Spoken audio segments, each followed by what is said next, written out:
አሰላሙ አለይኩም ወረህመቱላህ ወበረካቱሁ። ሰላም ሰላም ብያለሁ። ውድና የተከበራችሁ የሰይድ ወሎ ሚዲያ ተከታታዮች እንደምን አላችሁ? በያላችሁበት ሰላማችሁ ብዝት ይበልኝ። ዛሬ እንግዲህ ከስንት ጊዜ በኋላ ብቅ ብያለሁ ወደ እናንተ። እንግዲህ ቤት ለማሰራት አንዳንድ ጊዜ በጣም ወጪ የሚያስወጣ ብዙ ነገር ይመስልንና በቃ ይሄን ነገር ብለን ወደ እንጨት ቤት ምናምን የምንገባበት አንዳንድ ጊዜ አለና የቻላችሁ መስራት አፈለጋችሁ ያለውን መረጃ ላካፍላችሁ ነው ዛሬ።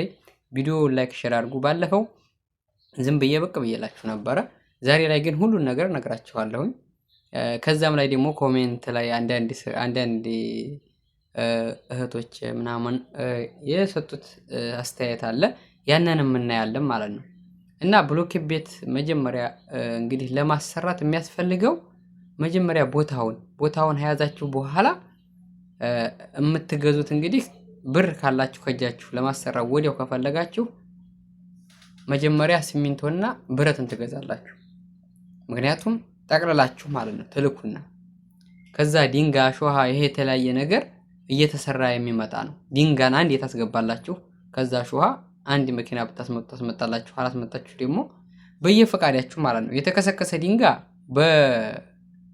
በሚዛን የሚሸጥ አለ፣ ወይም ደግሞ ራሳችሁ ማስከከስ ትችላላችሁ። ከዛ ሰው ካላችሁ ድንጋዩ ይመጣና እንጨት ቤት እኮ ስናሰራ ከጎዶ የሚገባው አለ ድንጋይ ትናንሽ፣ ያንን የሚከሰከሰው አንዳንዴ የሽንት ቤት ምናምን ቤቱ ውስጥ ሊሾ ስናደርግ የሚከሰከሰው ድንጋይ ያነ ነው። በቃ ያው ሌላ ለውጥ የለውም። እና እንዲዘርጋችሁ አስከስከሳችሁም በብሎኬት ምርጥ አድርጋችሁ ቤታችሁን ከዛ ሰው ቋሚ ያላችሁ ማሰራት ትችላላችሁ። ዛሬ ስንት እንደበቃኝ እኔ እንዲህ አድርጎ ለማሰራት ያለው ወጪ ነው የምነግራችሁ። ግን በጣም የተጋነን አይደለም። አንዳንዴ ደግሞ ኮሜንት ላይ ሳነብ ይሄ ሰነሰዎቹ ነውስ ወይንስ ማሰሪያው ብቻ ያላችሁኛላችሁ እና ያንንም መልስ ለመስጠት ነው ዛሬ የመጣሁት።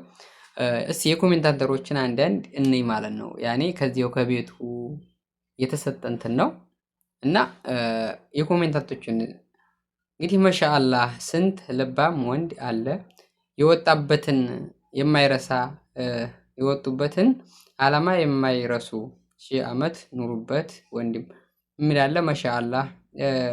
ከዛም እኔ 5 ክላስ 1.500 ጨርሻለሁ። አሪፍ ላይ ሀገሬ ነኝ ኢንሻአላህ። ሀገሩ አሁን እንግዲህ 1.5 ማለት ነው። በጣም አሪፍ ነው። የብሎኬት ቤት እንዲያው መጀመሪያ ነው። የእንጨት ቤት ነው ወደም ጨረሻ ወጪና ስራ ይበዛል ወደ መጨረሻ ላይ ማለት ነው። እና የእንጨት ቤት እና ለማንኛውም ብዙ እንትን አሉ እና አንዳንድ ሰው ድንጋይ ውድ ነው፣ አንዳንድ ሰው ደግሞ አሸዋ ከኛ ላይ ውድ ነው ይላል። እና ከዚህ ሁሉ ለመስራት አንደኛ ፍላጎት መኖር አለብን። ምክንያቱም አንድ ሰው ስራ ገብቶ ስራው ጠንከር ካለበት አራን ያልችልም ብሎ ማፈግፈግ የለም፣ መጠንከር ነው በዛው። እና መጀመሪያ ሐሳባችሁ ይኖር። ቤት ስትሰሩ 3 ክፍል የሚሆን በብሎኬት እንሰራላችሁ በቃ ማድረግ አለባችሁ። እኔ በፊት ወጣ ያለ እንጨት ቤት አለኝ ትንሽ ከከተማው ለቀቅ ያለ፣ ግን እውነት ለመናገር ከእንጨቱና የብሎኬቱ ቤት ይሻላል። ምክንያቱም ብሎኬት ቤት ዛሬ ትኖሩበታላችሁ፣ ነገ ጧት እናንተ ስታልፉ ልጆቻችሁ መኖር ይችላሉ። ቶሎ እንትን አይልም ብሎኬት ቤት ማለት ነው። ጭቃው ግን እውነት ለመናገር ማለት እኔ ከዛ ሳለሁ ብዙም አሰራለሁ ቤት፣ ግን በወጨፎ በየመስኮቱ ሲወጨፍ ሀገራችን ዝናብ ሞልቷል። ሲወጭፍ እየተንጠፈጠፈ ይላጣል ምናምን እንጨቱ ራሱ ይበሰብሳል ከወዲታይ ማለት ነው። እና ከቻላችሁ ብራችሁን ቦታ አላላችሁ በተለይ ባልና ሚስት ናችሁ የምትሰሩ ጠንከራችሁ ከዚህ ላይ ትኩረታችሁን አድርጋችሁ በብሎኬት በአሁኑ ጊዜ ስራ ላለው ሰው በጣም አሪፍ ነው። በተለይ ባልና ሚስት ጠንካራ ሰው ሆኑ፣ ጠንካራ በቃ ጎበዝ ነው ወደዚህ አተኮሩ።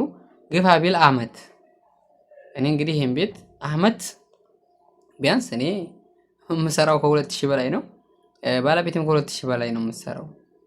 ብቻ አልሐምዱሊላህ። ግን አመት ትኩረት ወደ ቤቱ ነው። በቃ እጥጥ ምጥጥ አድርጎ ወስዷል ብሩ ማለት ነው። በዛ ላይ ምሳሌ ባንድ የብሩን ሰብስባችሁ አልኩም ዛሬ እንትን ብላችሁ ነገ ሌላ እንደዚህ ነው የሚሆነው። ከዛ ላይ ደግሞ በመሃል ችግር ይመጣል። እናንተ የሚያስፈልጋችሁ ነገር አለ። የተለያየ ማለት ነው። ግን ከዚህ ሁሉ ስትጀምሩ በቃ ቀላል አድርጋችሁ ከዛ አንዱን እያደረጋችሁ ታደርጉታላችሁ።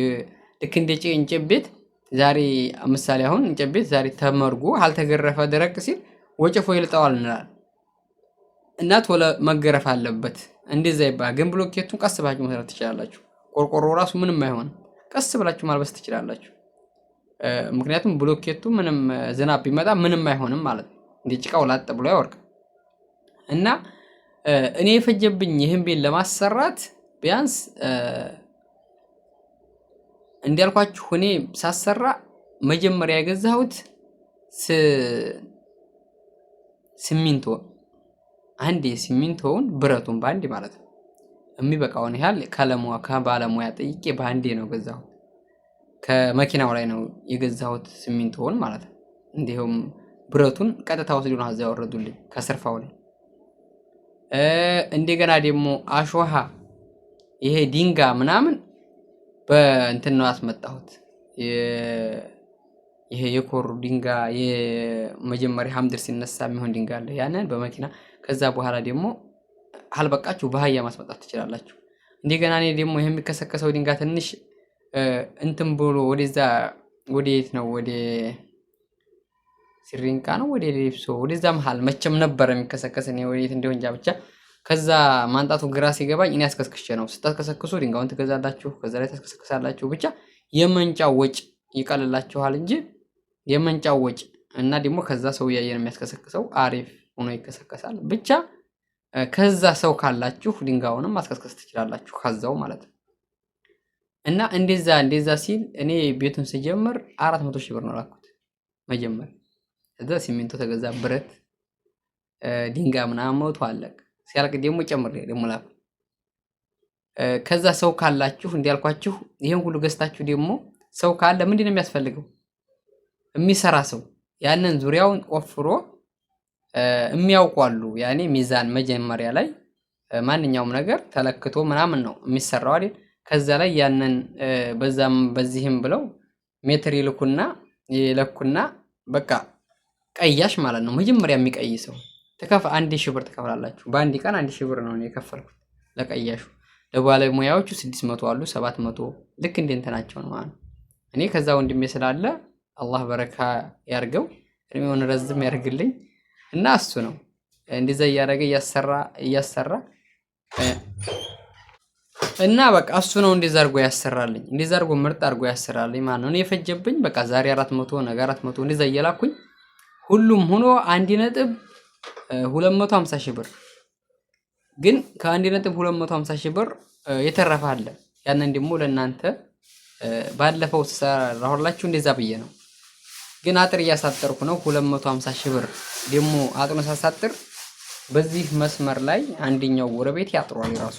እኔም ማጥረው በዛኛው ሰርቪስ አለ፣ እኔም ወዲኛው ቤቱ አለ። እኔም ማጥረው በታቹን በመንገዱ በኩል ያለውንና በዚህ ባንዲ ፊት ለፊት ወደ ትልቁ በር ያለውን እና ባንዲ ጎን ያለውን እና ያን አጥሩ ስንት ፈጀ የሚለውን ቢያንስ እኔ 1.250,000 ብር ሳናጥሩ ይበቃዋል ያለው በቅቶታል። እንግዲህ ገዛስተን አልቃ ብሎኛል፣ እያሳጠሩ ነው። ግን በዚህ ሆነ አስኩት። ግን ባለፈው እንደዛ ብዬ ነው ሰራሁላችሁ። የባለሙያ ሁሉም ምናምን የምትሉኝ ደግሞ ስለ ባለሙያው ነው ሁሉም ማለት ነው። እና ይሄን ያህል ብር ነው ፈጅብኝ። ጠንከራችሁ አሰራችሁ ቀላል ነው። 1 እስከ 5 ድረስ ትይዙታላችሁ። ምሳሌ እኔ አሁን ጣውላዎች የተለያዩ ነገር ምናምን ከጓደኛ ወንድሜ እያነሳ ነው አብዛኛው ከጓደኞቹ እንደዛ ነው። በቃ ያኔ እንደዛ ያለውን ሁሉንም ደማምራችሁ የዘበኛ ራሱ ጠባቂ አልከፍልም አለ ወንድሜና ታናሽ ያዘው። እንዲህ አይነቱ ውሃ ምናምን ቧንቧ አለ። ይሄን ሁሉን ጠቅላላ አድርጋችሁ አሸዋም ቅርብ ነው ከዛው ወንዙ ከዛው ዳር ነው። ግን ይሄን ሁሉ ደምራችሁ እናንተ ቢያንስ ተወደደብኝ ብትሉ 1.5 ያዙት። አንድ ብሎኬን ለማቆም ቤት ሰነቆርቆሮ 1.5 ዋጋው ዛሬና ነገ አይደለም እንዲያልኳችሁ ይቀያየራል። ሲሚንቶ ርካሽ ነበር፣ አሁን ግን ወደድ ብሏል። እንደፊቱ አይደለም አሁን ላይ። አሁን ላጥር ስገዛ ተወዷል ብለውኛል። አልቆብኝ ነበር ቤቱ ጥቅምቅም አድርጎ ጨረሰልኝና አቆመ በቃ ማለት ነው። እና ያለው የዛሬ ይሄ ነው በቃ። ጠንክራችሁ ስሩ፣ ተስፋ አትቁረጡ። ከተሰራ ምንም የማይሳካ ነገር የለም። አንዳንድ ጊዜ ዝም ብለን ራሳችንን በራሳችን ኧረ አንችልም ብለን ተስፋ እንቆርጣለን። ተስፋ መቁረጥ ወደ ኋላ ብላችሁ እልቅንስ ጠንክራችሁ መስራት በቃ ለነገ የሚሻል ነገር ማድረግ ማለት ነው። ዛሬ ያለኝ እንግዲህ ይሄን ይመስላል። ይሄ ቪዲዮ ከተመቻችሁ ቪዲዮውን ላይክ ሼር አድርጉ። እንግዲህ ስለቆየሁኝ እኔም ቪዲዮውን አበረታቱኝ ላይክ ሼር እያደረጋችሁ ማለት ነው። እኔም ድጋሚ እመጣለሁ ኢንሻአላህ። እንግዲህ አጥሩ ተጠናቆ ደግሞ በይሄው ውሃ በቃው ለእናንተ ይዤላችሁ እመጣለሁኝ። ከዛ መዝጊያ ያለ ጂምሰን የተለያየ ነገሮች አሉ ገና እና ያው እንግዲህ ቢያንስ እስከ 2 ነጥብ ቢፈጅ ማለት ነው። ስነ ምናምን ሆኖ ሴራሚክ ምናምን የተለያዩ ነገር አሉ እና እንደዛ ነው የሚመቻችሁ። ባይ ባይ።